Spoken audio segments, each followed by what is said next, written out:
All right, guys, welcome to another episode of the Blue Water Cruising Podcast. Today, super excited. I've got Lon, and Lon, correct me if I pronounce your last name wrong, Sokalski.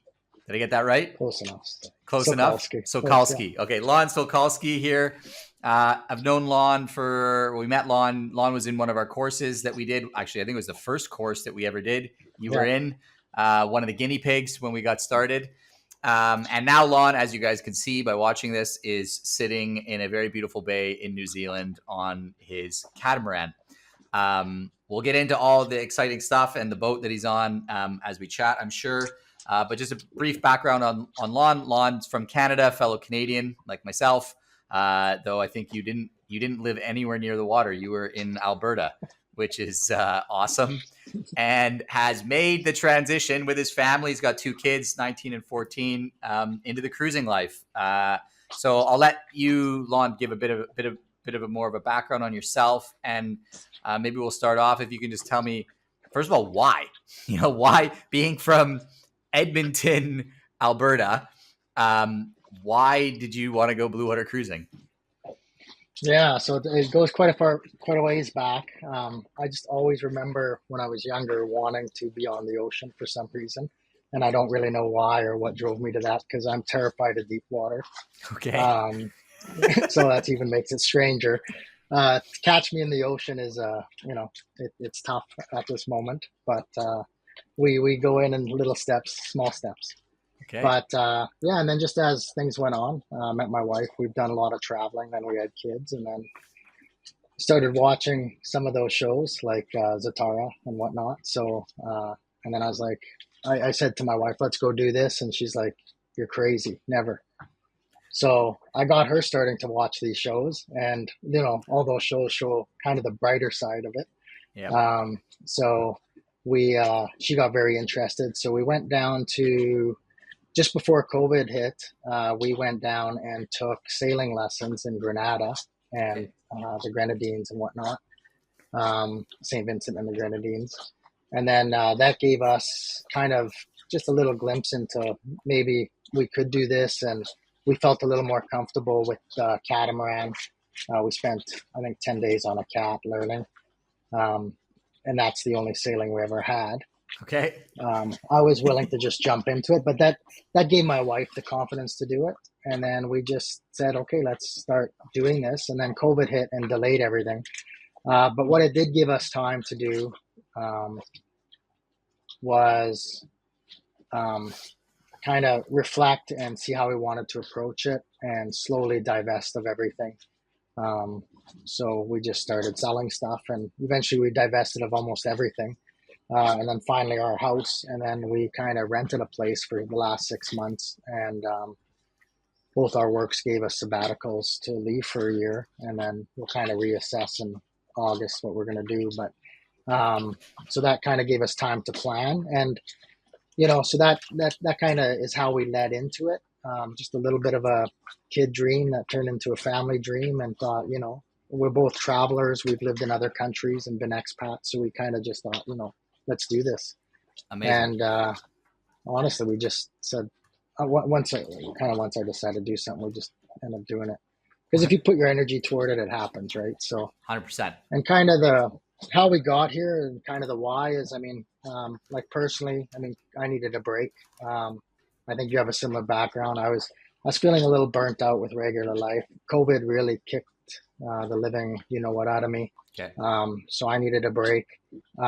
And then, just we thought deeper, and we thought, the impact it would have on our kids at 19 and 14 and what it would mean for them and how it might impact the rest of their lives. And it creates family memories forever. And we did experience some loss over COVID, especially toward the end here, with the passing of some family and friends. And you just realize life is short. We're not getting younger. We have our health. And, so we kind of want to live a life of memories and not dreams. Yeah. So we're just going to live with that, and a little bit of a motto, but, you got to make things happen. So that's kind of what we did. Amazing. You said something in there that got me, which was that you needed a break. And I'm curious about that, in how that, because I mean, I resonate with that. You know, that comes up for me a lot, is I get to places where I need a break. And if I don't take a break, then I need a big break. And I don't talk about it. It's kind of not totally related to sailing, but it kind of is, because I think a lot of people go through that to then do something like this. How did that manifest for you? Like, how did you know that you needed a break?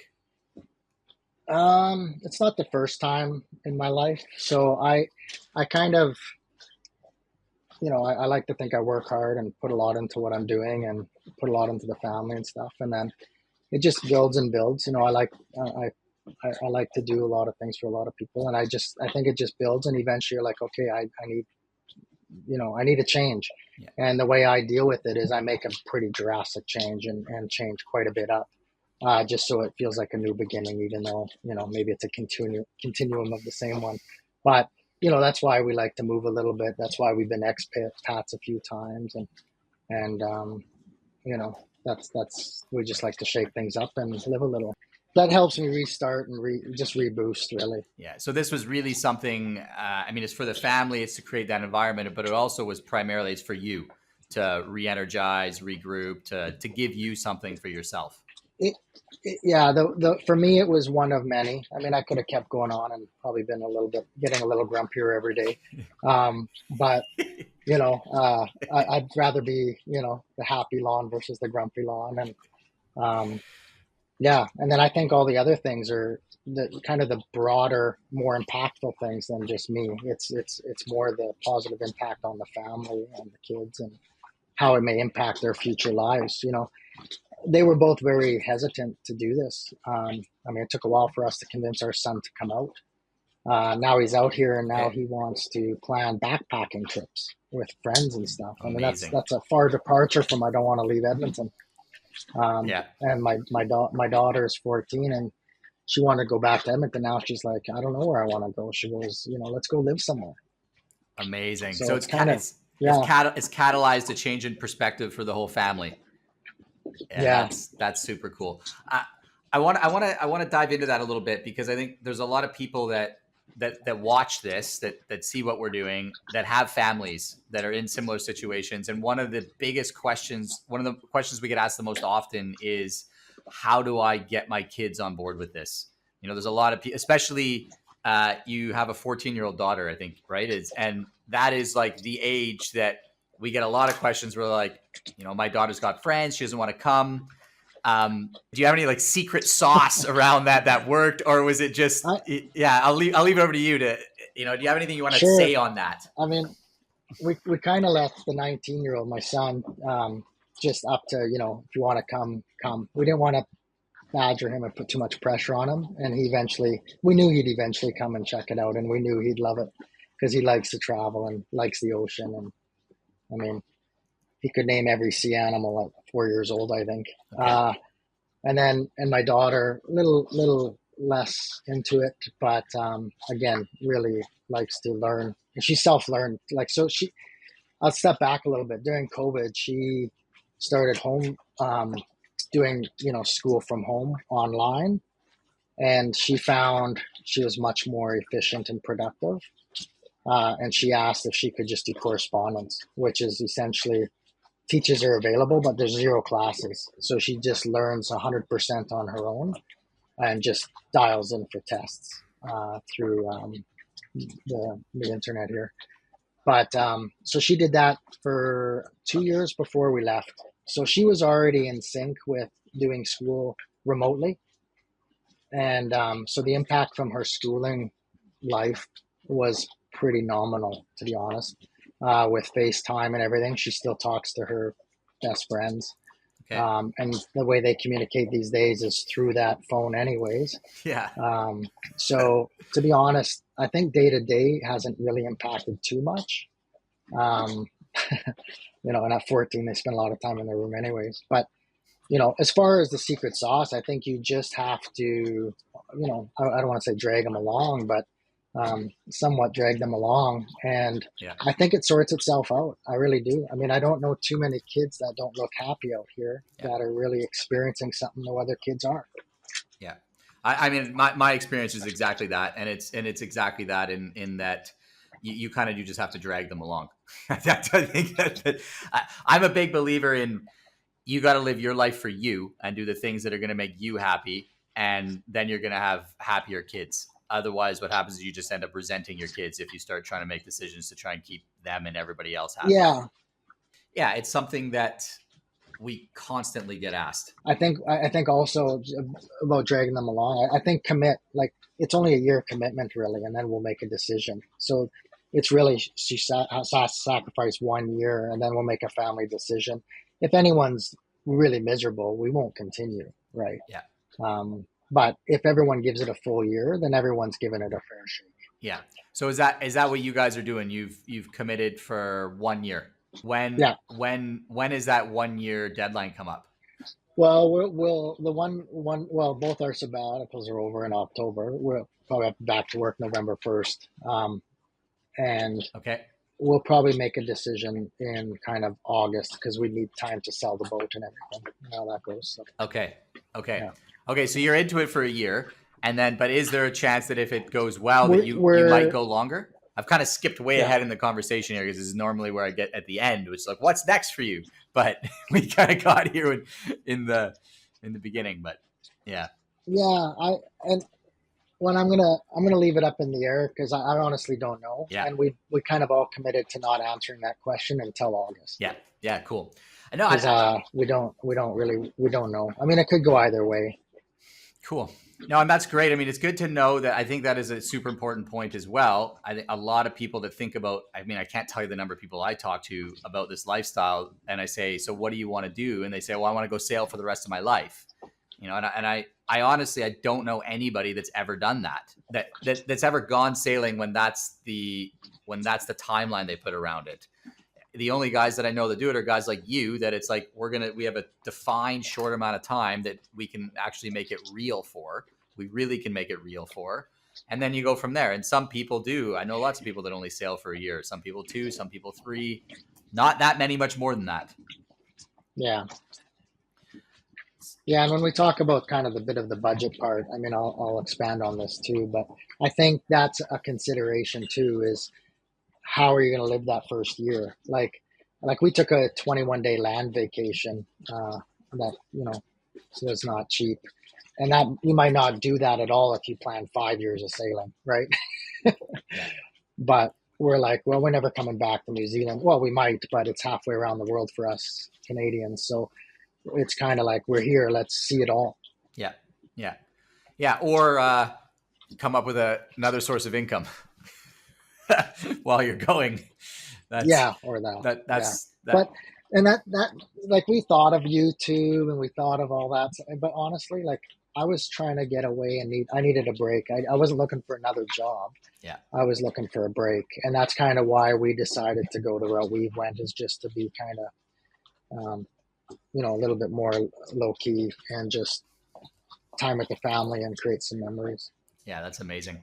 We'll get into that later. I talk about the future, what you think about it and stuff, options later. Can you give me a sense of like what the change was like, expectations versus reality, and some of the high spots and some of the low spots going through it? What stood out to you? Oh, well, thank goodness for ignorance. You know, so the saying is true. Ignorance is ignorance is bliss. Oh, yeah, absolutely. Because I mean, you know, I got the boat, and the first thing I did was cross an 8-day passage. You know, 3 days was smooth. So we missed our weather window because we got a leak in the boat. Okay.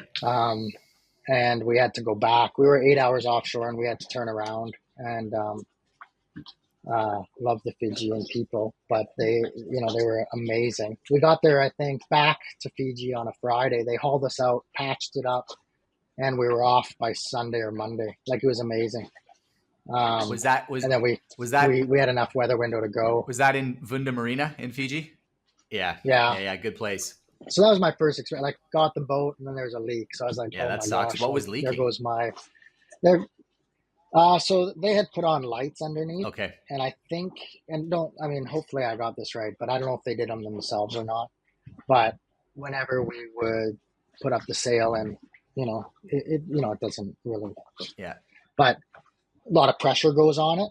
It started taking on about a liter a minute. Whoa. So it was serious. So we had to, we said, let's turn around. I was like, I wasn't going to risk anyone's lives. I mean, so we spun around and went back, got her fixed. And then when we got to New Zealand, I actually had a captain, and I hired 2 crew to come with me. Okay. Because I was by myself at this point. The family didn't come till I was in New Zealand. They came to New Zealand. And so my first night alone, the wind was howling. I don't know, even know, like 60, 70 knots. I'm guessing because I don't remember, but I started dragging anchor. On your own?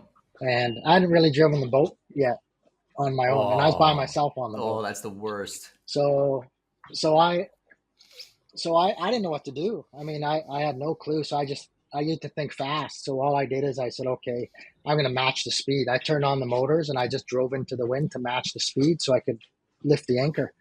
And I was running back and forth, front to back, just small adjustments in the wind to get the anchor up. And then I pulled right up to the boat in front of me, like probably 2 feet away. And I ran to the front and I just started dropping anchor. And the wind pulled me back, and I was just praying. And all of a sudden, grabbed, gave a tug, and I was just like, oh, yeah. And then I just started chart plotting every time I'd feel a tug. And eventually it formed a nice little moon shape. And I felt good, but I didn't sleep. I left the engines on all night, and I sat at the helm, soaking wet in shorts. And I was up 40 hours. Wow. And that was my first experience on the boat. And 4 boats hit rocks that night. Oh, man. Yeah, and then the second time I drove the boat, I had to back into a berth. So I was like, I was kind of, baptism by fire. Yeah. And even when we were coming in, both engines stopped working. And like the last people who owned it did a great job with the boat. They put on awesome solar, lithium batteries, all new standing rigging, running rigging. So I was really comfortable with the boat, the bones of it, and everything they did to it. I did have a question mark around the motors personally, and I couldn't really get anyone to look at them in Fiji, so I just budgeted for it. And I put a lot of work into the engines now. So, okay. I mean, the boat's phenomenal now. Okay. Yeah. Okay. What kind of boat is it? But yeah, so what was massively different? It's a Leopard 43. Okay. A lot of leopards in the Pacific and New Zealand, so there must be a reason for that. Yeah. Yeah. Yeah, they're solid boats. Not to promote leopard, but super, very, very solid. I think for a production boat, they're very solid. Yeah. Especially the older ones. We have an 07. So. Yeah. Yeah. Nice. Yeah. Great. Yeah. Great boats. Yeah. And when we got it quickly, like we were looking for a boat, like the family was living on it. So I was comfortable that, well, if they can live on it, we can live on it. Yep. The first one we put an offer on was actually in the Caribbean. It was a 47. Yep. And, again, ignorance, but I'm so glad we didn't get it. The owners were living in Europe. The boat was sitting on its mooring, who knows how long, didn't have lithium, didn't have solar, didn't have any day-to-day living stuff. And that little stuff is massive. Yeah. Huge. And then I found this one and I kind of said, let's put an offer in. So we put an offer and I flew to Fiji. And then I spent 3 weeks kind of doing the due diligence and hanging out and meeting a lot of people and doing kava. And then decided to move forward with it. And we've done a lot of upgrades on that too, on that front, just because we wanted to make this our home. And you got to budget for that, because if you don't make it a home, it's tough on the family. So you got to let everybody kind of make it a home. Yeah. Yeah. It's, I mean, whether it's, throw pillows. Those are essential. Those are essential. Yeah. You did the right thing. Yeah. Like we talk about that in the course, right? It's the ideal, the number one priority is buy a boat that's being actively cruised.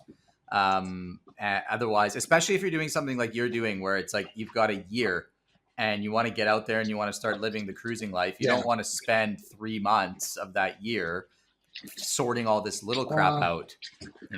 You probably even and buying the that's boat the that catch. even probably buying the boat that you've bought actively cruised. I can imagine you've spent at least a month sorting little crap out and maintenance Oh stuff. yeah, and we've been adding and fixing things like we're gonna do it forever, because you know um, when you're crossing oceans, you want to make sure it's safe, and if you're gonna do it for a year, 2 years, or 5 years, you want it to be comfortable. Cool. I But like that. I mean, it's just the little things is like, but the big lesson from the blue water cruising, I mean, honestly, like I remember the very first time I met you, and one of the first things you guys said was, buy it, like don't blow your budget. And honestly, like that probably saved me a couple $100,000, I think, just that statement, and a lot of stress and a lot of headache.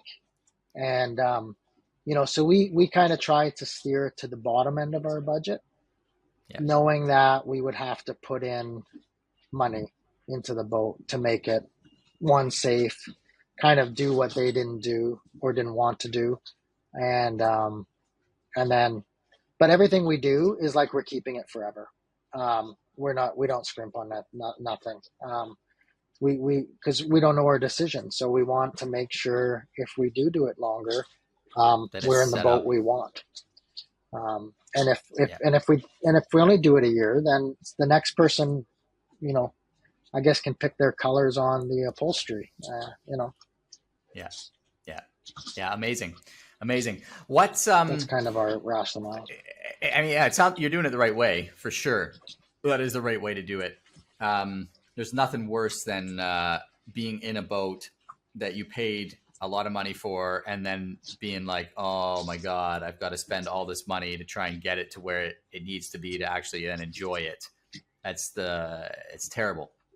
So, yeah. Well, and that's a catch-22 as well. Like I found how much time we are fixing is quite a bit of time. Yep.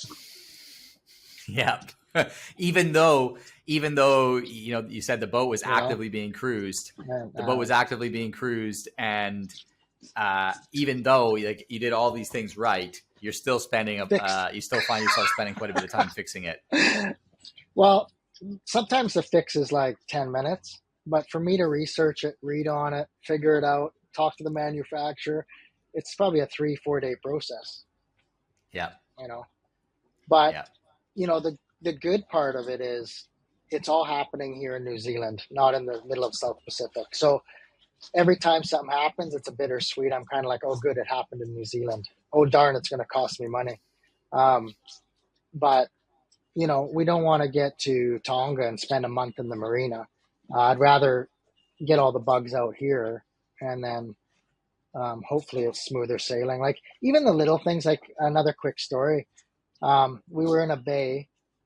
Thank goodness it was super calm, and our anchor wouldn't come up. Our windlass died, and we were like, how do we get it up?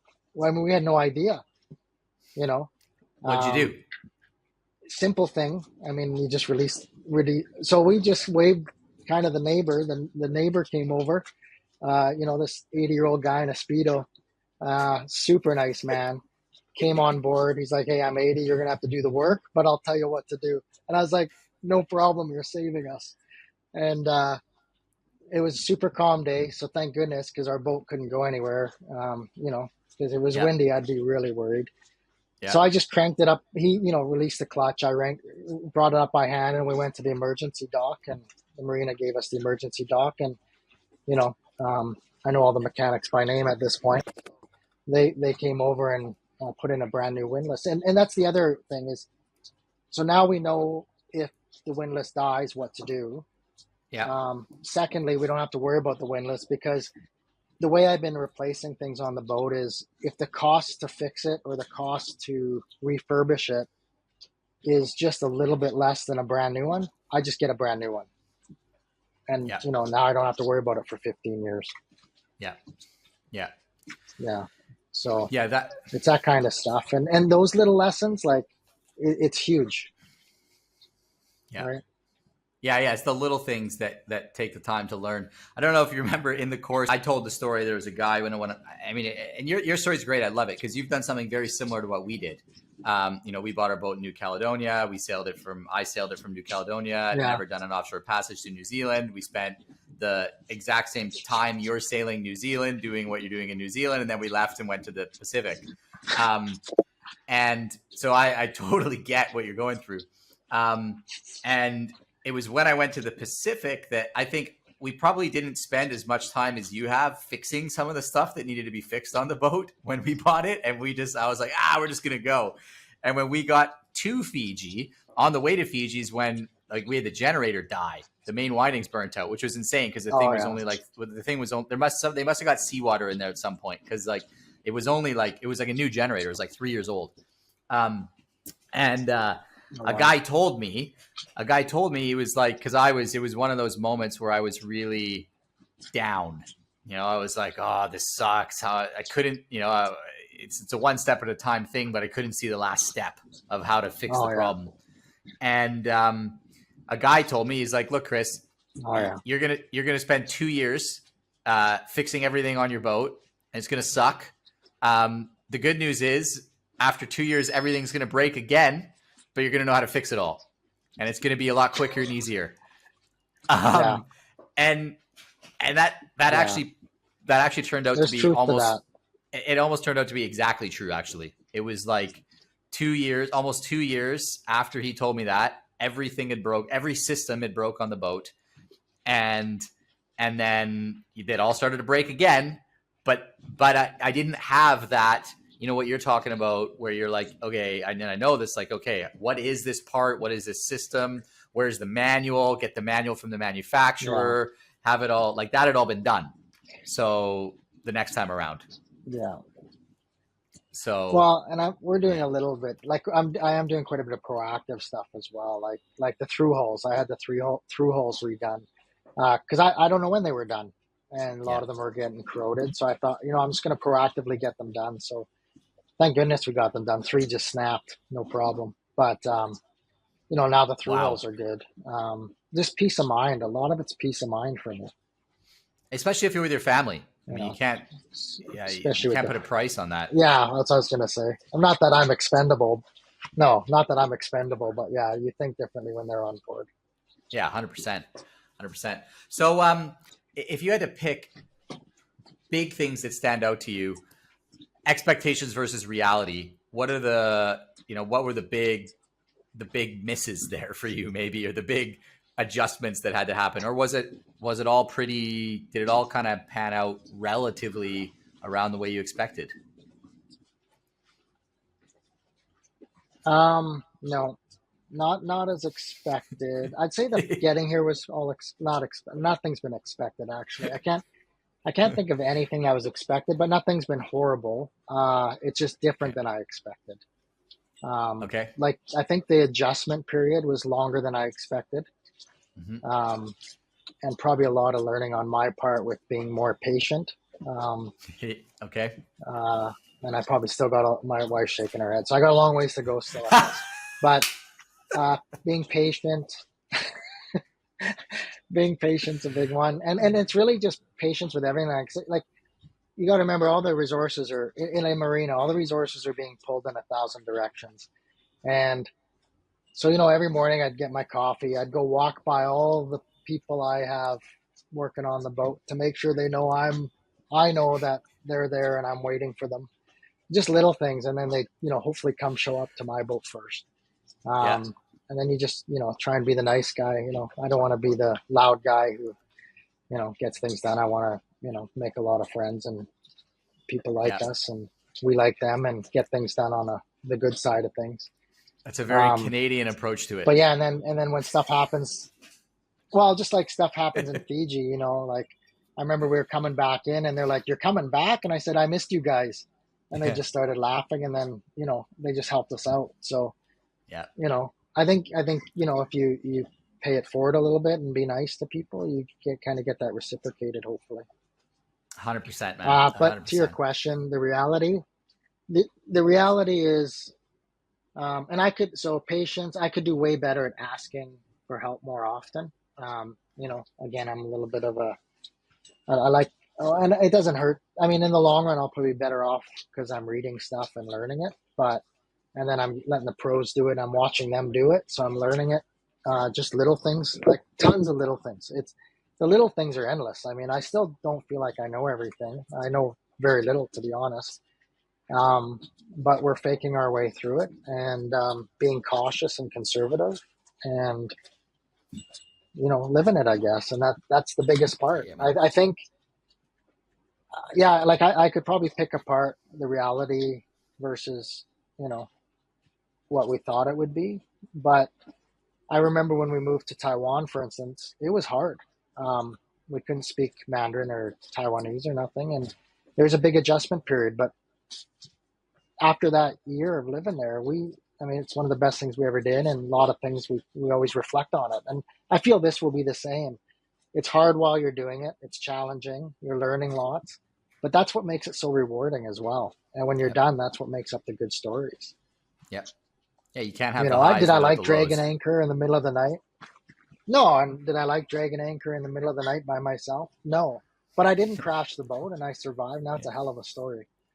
Yeah, it's a great story. Great story. Love it. Love it. What not to do. Wow. Yeah. What to do to figure it out, given what you had to figure it out. Like there's a lot of people that I can tell you that would do 10 different things than you did and end up in 10 different situations than you did. So yeah. Well, I think under pressure, I'm pretty good at figuring it out pretty quick.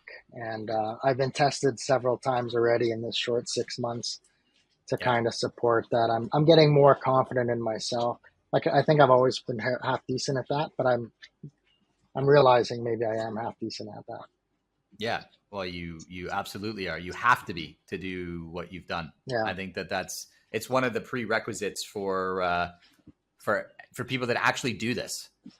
There's you've got to have an ability to figure things out when the pressure's on and stay rational and calm. And so, like on land life, we'll call it, I'm pretty planned. I have my list of things to do.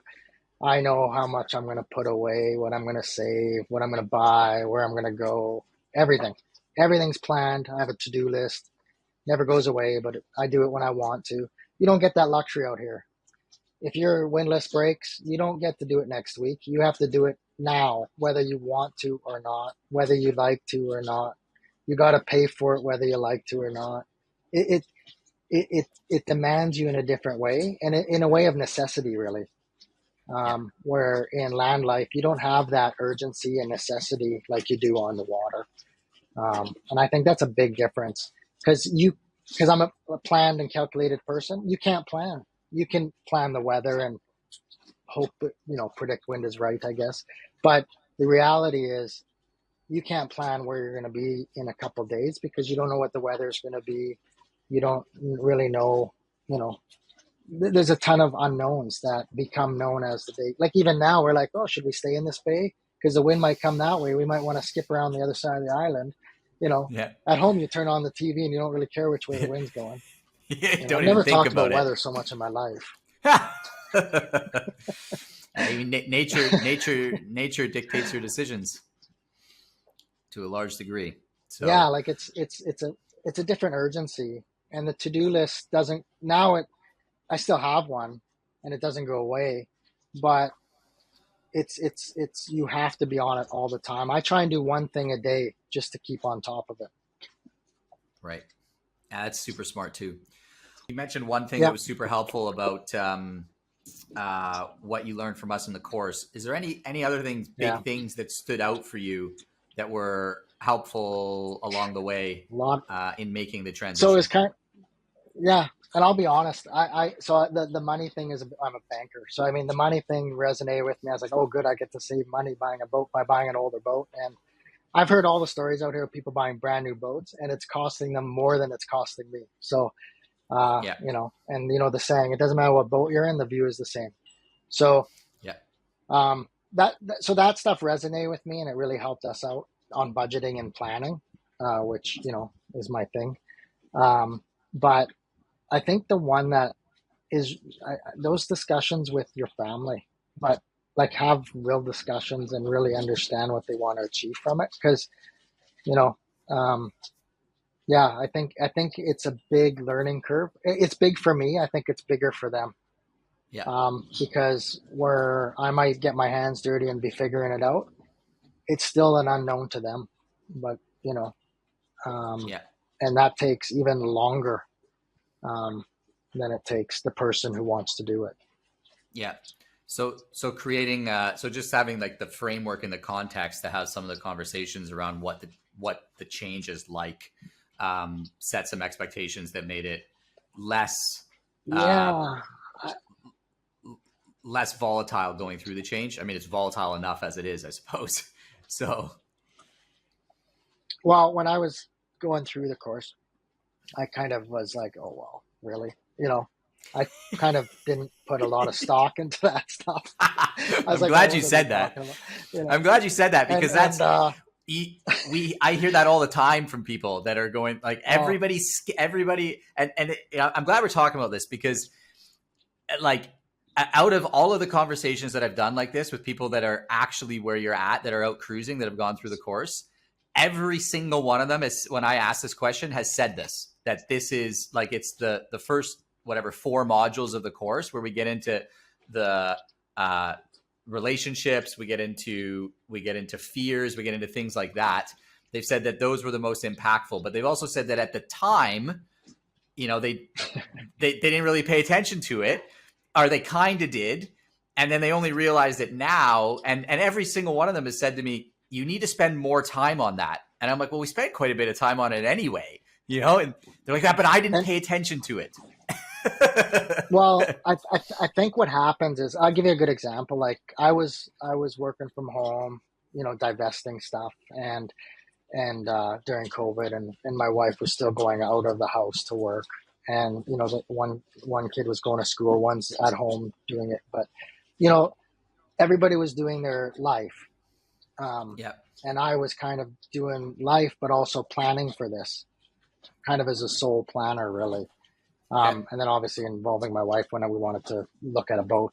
But I think that got me into it a lot quicker than everybody else, because everybody else just showed up for vacation.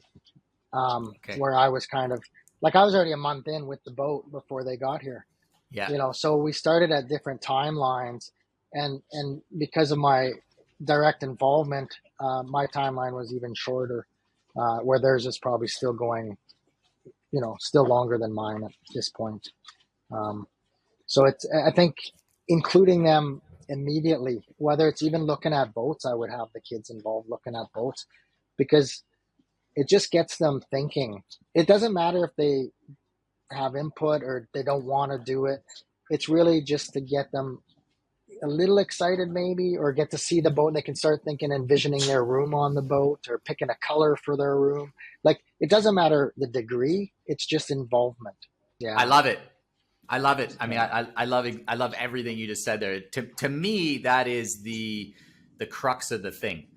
And yeah, I find it like, literally, even right now, we have people going through the course, and it's like, they just all want to get to the boat buying module, and I'm like, whoa. Like, this is the stuff that lays the foundation for the success.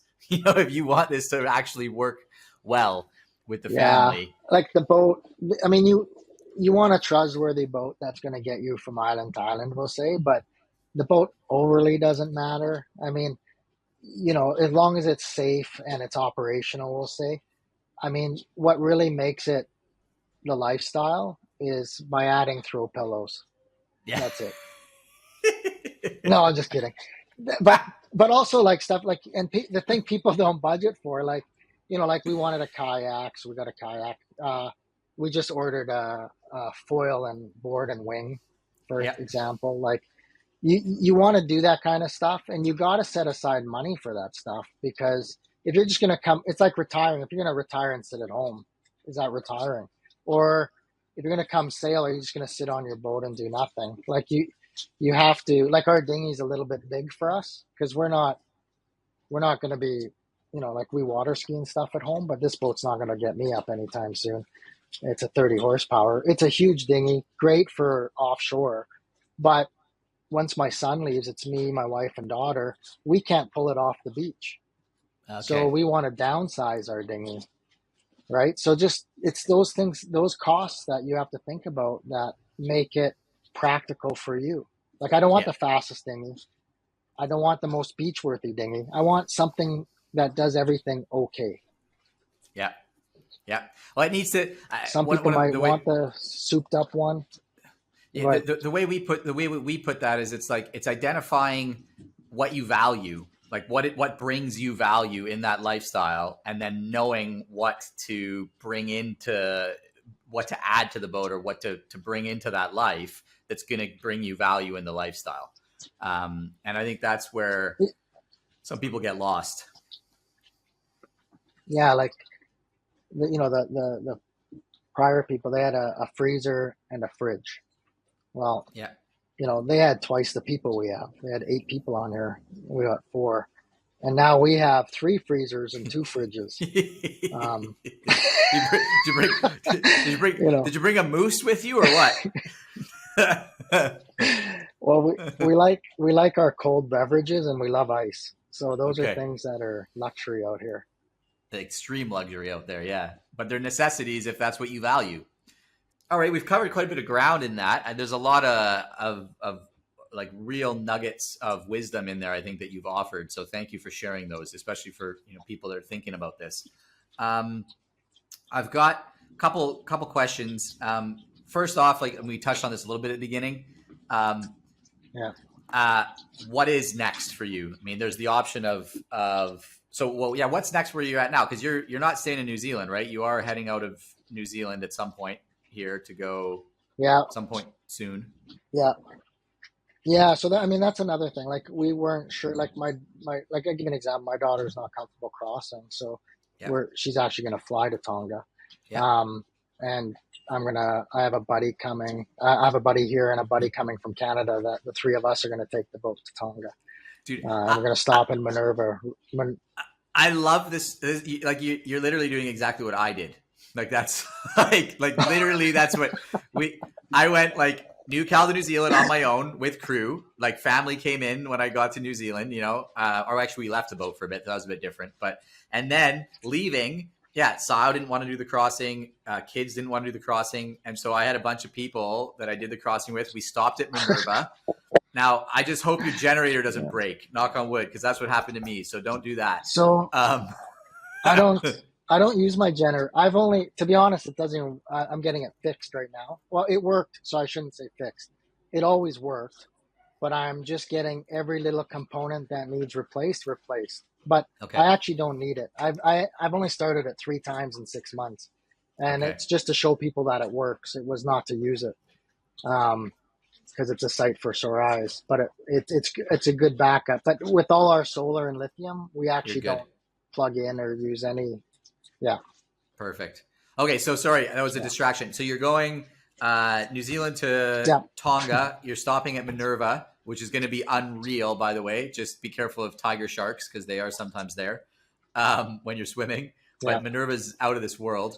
And then you're sailing into Tonga Tapu from Minerva. Is that the idea? Cool. Yeah, and then we're going to spend a few months there, and then head to the Lao group and Fiji, and then spend time in Fiji. And that's probably where we'll have to make our decision. And then if we keep going, like, it'll be Vanuatu, New Cal, probably Australia, and then up to where you are now. Up to my neck of the woods. That kind of stuff. Yeah. Cool. Wow. I mean, you never know. So we'll see, though. But we really don't know. Yeah, I was just going to say, you don't know. Like, it's. I mean, I spent 2.5 years in the South Pacific just doing Tonga, Fiji, Vanuatu, New Cal, New Zealand, because there's just so much. I did it once, and it was like, that was not even close to enough time to do what I wanted to do there and see what I wanted to see. So, I'm excited for you, man. That's super exciting. Originally, we were going to go to Tahiti. French Polynesia. But then we decided that the 20-day passage Yeah. and the cold weather to get there. Yeah. I didn't want the headache. No, that's biting off a big piece. Islands in paradise are islands in paradise. Yeah. And that's unnecessary not stress. Yeah, it's not a fun 20-day passage. It's like, like you said, cold for a long period of that trip. Well, and 7 days up is pretty predictable. 20 days that way is very unpredictable. Yeah. Okay. And cool. I'm not doing this to take too much risk. No, man. Do it chill until you. It's all good. Yeah, that's great. Amazing. Okay, so up into the South Pacific, gonna hang out there, do Tonga, and then see where it goes. And then you're making the decision probably around Fiji to see what you guys are gonna do next. People, we get obviously doing what we do. We've got a ton of people that watch this that are thinking about going blue water cruising. And so if having gone through this transition very recently from land life to now, full-time cruising, what would be, if you had one thing or a couple things that you wanted to share with people that are getting started, that they need to know or need to be aware of or need to learn, what would that be? I think people get caught up in that whole thing, actually. I think you just do it. I think you can overthink this and talk yourself out of it very easily. I'm not that type of person. When I decide something, I do it. But I'm just saying, I know a lot of people and a lot of people around me can talk themselves out of things. And they plan and plan and plan and never do. It's like, in the course we talked about people who don't leave the marina. I think, it's the same thing. We could sit in the marina and fix things forever.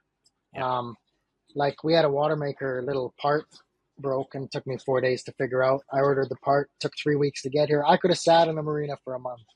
But there's a little button that you can actually taste the water, and if it has low salination, you can press it up and turn it, and it opens the valve. So I was running out there and opening the valve for a month till the part came. But we were in bays experiencing, cruising. I would say just do it. Figure out your budget, have a little bit in there for personal, how you want to make the boat your own, and have a little bit in there for fixing stuff. And I would almost say, kind of 20% for those two things of the value. And then just go get a boat. It doesn't matter the size, price, anything. Just do it and do it. Like I said, I think people overthink everything. Just do it. It's like everything. I remember, like because you can. It's like we have kids planning a pregnancy, and then nothing goes as planned. It's the same thing buying a boat. It's true. It's true. Yeah. I love it. No, I love it. I think you don't know what's wrong with the boat. Yeah, because you like cross, like what me and you did, crossing right away. Probably the best thing you can do, because you learn everything about the boat and what needs to get done with the boat. Yeah. And then we just got on it and got it fixed, and then got out cruising, because you could literally spend months just finding things wrong. Yeah. But if you do a crossing, you kind of find out everything wrong pretty quick. Yeah. The boat shows it. You sail on a boat for 7 days offshore. You're gonna know. You're gonna know what needs work. Yeah, I think I said this to you before. Like, really, the 3 words: courage, commitment, and patience. That's it. I love that. Courage to do it, commitment to follow through with it, and patience to sustain it. I love that. That's really great. If you don't have patience, you're not gonna. If you don't have patience, you're not sticking with it. You're gonna say, you know what, I'm okay fixing 1 motor, but 2, that's too much. I'm going home. Yeah. Resilience. Yeah, resilience is huge. Yeah, you need it. I love it, man. That's great. That's a lot different than, it's actually, I'm surprised that nobody said that to me before. You're the first person that's actually come at it from that perspective. A lot of people have all these things they want to add, but I like this. Don't over plan, don't over prepare. Just get out there, do it, make it happen. No, you can't. You can't over plan and over prepare, because you don't know what you're buying, and you really, honestly, you don't even know where you're going. we weren't even looking at buying a boat in the Pacific. We were looking at Caribbean, and we're so glad it didn't happen in the Caribbean, because I just think if we were to place, where's the number one place we want to cruise, it was the Pacific. Yes. So now we're thrown into our number one spot, and if we only do it a year, we saw our number one spot. Yeah. Yeah, you and me both, man. I was the same thing. I didn't know where I wanted to buy a boat. I ended up randomly buying a boat in the South Pacific, sailed to New Zealand. I think it's the best place in the world to cruise. Short second to Southeast Asia, mostly because it's way cheaper to cruise in Southeast Asia. But it's a lot harder to start because there's way fewer services. So you need to be completely, basically self-sufficient by the time you get here. And I talked to so many people that started in the Caribbean when I was in the South Pacific, that started in the Caribbean, that came all the way across the Pacific. And I would be in Fiji, and I'd been hanging out in Fiji for months because I was started in the South Pacific, and they got across and they're all burnt out. They just spent months sailing across the Pacific, and they're like, oh, we just want to get to port and like take a rest. And I'm like, wait, you're in the most amazing place in the world to be cruising, like, what do you Yeah. And so in hindsight, all those guys I talked to were like, hey, you did it the right way. And I think you did it the right way as well. And another quick point, Chris, is I think not just doing this and buying a boat and living the lifestyle, whatever you want to call it. I think each person on the boat should have personal goals around that. Like I told you earlier, I was scared of deep water. That's not joking. I remember I was scraping the bottom of the boat, and I got cut up from all the barnacles. I didn't realize I was all cut up because you're underwater scraping. I came up, I was cut up, and my wife's like, what are you trying to attract the sharks? Because I was bleeding everywhere. And I'm honestly like a prairie kid, watch Jaws. I mean, that's all it was. And I'm scared of deep water. So, every time I go in, it's for another minute. And I'm probably, I could probably go in for 20, 30 minutes now and feel okay. Until recently, I caught a shark. I hooked a shark while we were fishing. I saw that. A good I saw that fish. On Facebook. Yeah. Yeah. And then at two of the bays we were in, we saw sharks. So we're like, okay, well, not swimming here. And they're probably harmless. But to my point is, we're going to go get scuba open water certified at Poor Nights. And, that's one step closer to me kind of tackling this fear I have. So I think just little things like that you can accomplish. I was saying we're doing open water at Poor Nights. So, it's just one step closer to overcoming that fear of water. And I think if people set little goals like that too, you can have a lot of little wins on a very storyline life out here on the water. I love that. I love that you added that because I think it's essential actually to whether you guys continue or not with this, but it's essential to like getting a sense of fulfillment out of the life. And because I do talk to people that they get into this, they buy the boat, they go, and they don't have that. They don't have this, like, I mean, I love this little personal goal for you around, part of this is tied to you getting more comfortable around this fear around water, whatever it is. Some people are like, yeah, I want to go scuba diving, or I want to learn how to surf, or whatever it is. It's essential because what I've seen happen with people that don't have that is they get out there, they cruise for 6 months, and they get to this place where like, hey, now what? I've bought the boat, I'm out here, and they're like bored. Because they're not working towards any sense of personal fulfillment from it. They haven't identified personally with what it means to them, or there's no, like, I love what you said about the thing with the water, like that's attached to this, where it's like, hey, I'm going to work on this while doing this. I'm going to lean into that fear. So I find it funny how everyone when they find out I'm scared of deep water, they're like, well, you're sailing across the ocean. And then I have to remind people that I'm on a boat. Yeah. Yeah. As a quick aside to this, swimming. You're not swimming across the ocean. I'm not swimming. Yeah. You're sailing on a boat, not swimming. By the way, the sharks in New Zealand are very nice. They're very friendly. There's not too much to worry about them, except for like the makos. Watch out for them, but they're not around where you're swimming. So, I'm excited for you. Super excited for you. I'm stoked that you guys are in New Zealand. I love just like looking at your video right now and seeing where you're anchored because it brings back, for me, amazing. It brings back amazing memories. I just had a call with another guy another podcast that's gonna go out, and he put it like this. He was like, there's moments in our lives. He's like, his perspective was when you die. He's like, he doesn't think that you look back at life as like a video reel. He's like, it's a series of moments and photographs of like moments in time. And I resonated with that. There's a bit of both for me, but and one of those moments for me is definitely like where you guys are right now in New Zealand. Like several of those moments. New Zealand is an unreal place to, I think, start cruising, especially the time of year you're in there right now. So. Well, I'm stoked you guys are there. And if people do come to New Zealand and if people start in New Zealand, you have to budget for a land vacation because it's an amazing country and amazing people. Yeah. It's like Canada, but it's all in like 1/3 of Alberta. Yeah. It's around every corner is a new landscape, a new geography. It's amazing. Yeah. Yeah. And did you say, it cut out there for a minute, did you say that you guys were, you're going to go scuba diving? Did I get that right? Yeah, that's part of my fear factor thing. Yeah, that's we're gonna we're doing our at the Poor Nights. At Poor Nights. Yeah, dude, that's unreal. That's unreal. That's like I've done a lot of diving. I've probably got close to 1,000 dives, and the Poor Nights are in the top 3 of the best places I've ever dove. Like unreal diving. And they say it's top 10 in the world. Yeah, no, it's insane. It's like, it's unreal. And if you're comfortable with it, it's a bit of a gnarly anchorage. But you can bring the boat there, right? You can anchor there and hang out. And it's one of the coolest anchorages that we ever went to.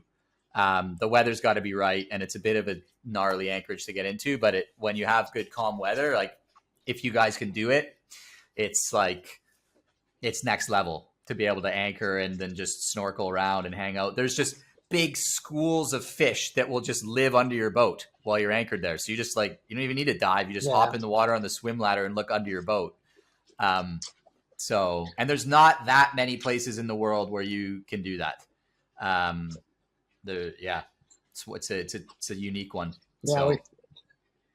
It's kind of a good and a bad, like it'll be super cool to learn there, but it's also kind of like it's probably all downhill from there. You just got to pick and choose. Depends. There's it'll be nice. I'm just joking. Do you have a compressor and tanks on the boat, or are you guys are just going to go over with a dive outfit? Yeah, we're going with a dive outfit. I've never went scuba diving. This will be the first time. Yeah, I mean, I can guess based on your fear of deep water. That's awesome. We had a compressor on board, but it was a little bit beat up. So I actually, to lighten the boat, I threw it out. Okay. All right.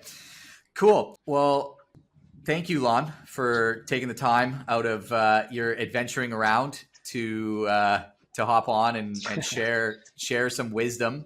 Another thing that somebody shared with me recently is they said, knowledge is learned through your own experience, and wisdom is learned by listening to others.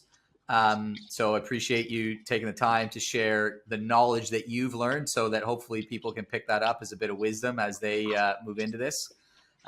There was a ton of great stuff that you shared. I wrote some notes even because there was stuff in there that I liked a lot that I think is even applicable to various things that I'm doing. So thank you. Really appreciate it. Any last thing that you want to say to the people that might be listening to close it off on your end? No, honestly, just commit and get her done. I think it's, whether it's cruising or something else. I mean, I think just live. Cool. I love that. Because I'm 50, so I'm ticking backwards now, but just, I like that though. Just live. You're young, man. 50's young. 50 is young. You still got lots of life ahead of you. And you're living it. So it's rad. Yeah. Amazing. Okay. Thank you very much, guys, for checking out this episode of the Blue Water Cruising Podcast with Lon, hanging out in New Zealand, about to head into the South Pacific. There was tons of great stuff in there, so I hope you guys took notes. And we referenced a couple of times the courses and things that we do. If you guys are interested in that, just head over to bluewatercruising.com. Somewhere on the website, you'll see a button to contact us. If you do that, somebody will reach out and get you the details. And whatever you do, like Lon said, do something. If you're considering going blue water cruising, do something that's going to take the next step to get you out there, whether that's work with us or work with somebody else. Just do something. Stop planning and make it happen. So I love that. And thanks, Lon. We'll see you guys next time. Cheers.